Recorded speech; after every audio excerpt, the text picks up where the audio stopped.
Iran and China have signed a cooperation pact dubbed the Sino-Iranian Comprehensive Strategic Partnership. The deal was signed by the foreign ministers of the two countries in Tehran.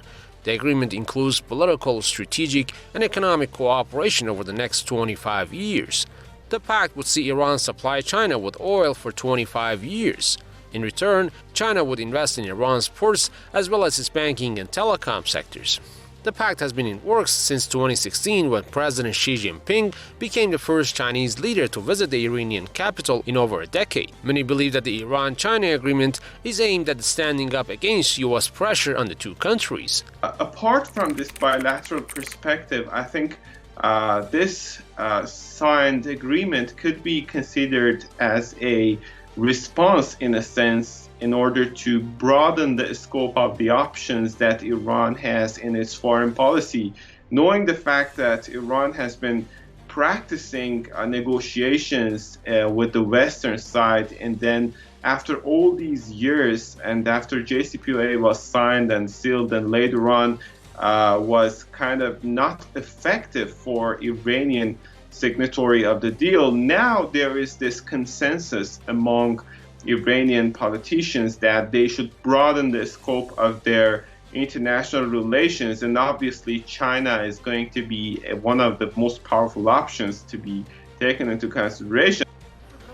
The agreement drew an outright reaction from Washington. How concerning is the emerging partnership between China and Iran? I've been concerned about that for a year. Biden made the remarks in an address to reporters in the U.S. city of Wilmington. In response, Secretary of Iran's Supreme National Security Council Ali Shamkhani said the signing of the Iran and China Strategic Partnership Roadmap is part of the active resistance policy. Shamkhani said the world isn't just the West, noting, however, that Biden's concern is justified as a flourishing of strategic cooperation in the East will accelerate the U.S. decline. Well, I think the agreement that we are currently discussing could kind of pave the way for the U.S. hegemony to be broken, at least in Asia. And this is quite against the strategies that the United States is following in order to, let's say, increase its hegemonic power, specifically in Asia and particularly in the Middle East. So this particular framework could kind of, let's say, put the United States in a rather isolated situation. And could, of course, put China and Iran in a better situation.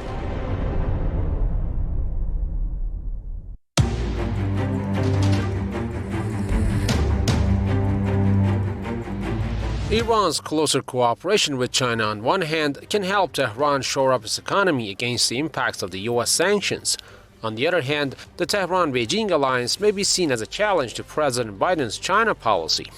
This as the two major economic powers have been at odds over a string of issues including trade, with each side having imposed tariffs worth of hundreds of billions of dollars on other sides' goods.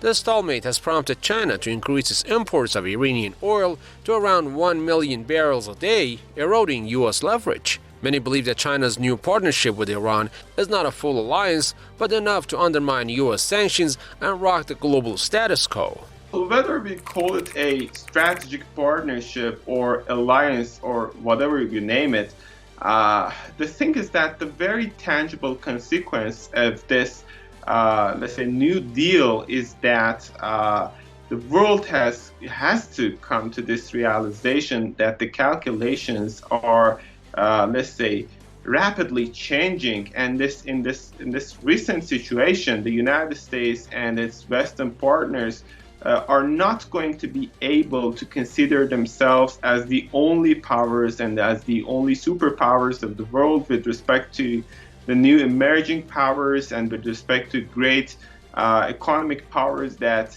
are emerging in Asia. And this is going to definitely change the context not only in the Middle East and not only in Asia, but also all over the world, and new line of calculations are going to be made for the years down the road. This as Washington has expressed eagerness to enter stalled talks with Tehran to revive the 2015 Iran nuclear deal. Former U.S. President Donald Trump pulled out Washington from the agreement, claiming Tehran violated it. This as the International Atomic Energy Agency, the IAEA, has on multiple occasions reiterated Tehran's full compliance with the international accord. The Trump administration went even further by imposing its signature maximum pressure campaign against the Islamic Republic.